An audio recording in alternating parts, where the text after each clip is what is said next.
আসসালামু আলাইকুম, সবাই কেমন আছেন? আমি আলহামদুলিল্লাহ ভালো আছি।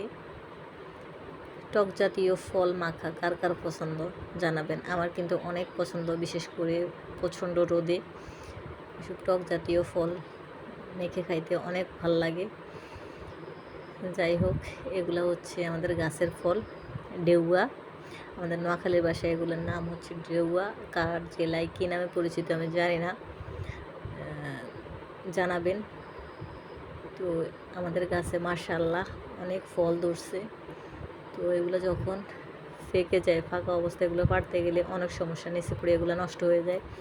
যার কারণে কয়টা যখন দেখছি পাখি খাইতেছে, গাছে পেকে গেছে, পাখি খাইতেছে, তখন আমি এগুলো কাঁচা অবস্থায় পারছি।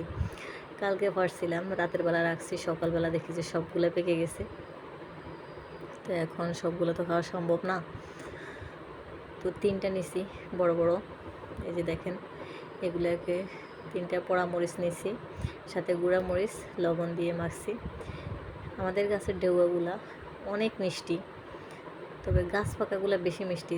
যখন গাছ থেকে পেড়ে কাঁচা পেড়ে পাকানো হয় তখন এই হালকা একটু টক থাকে।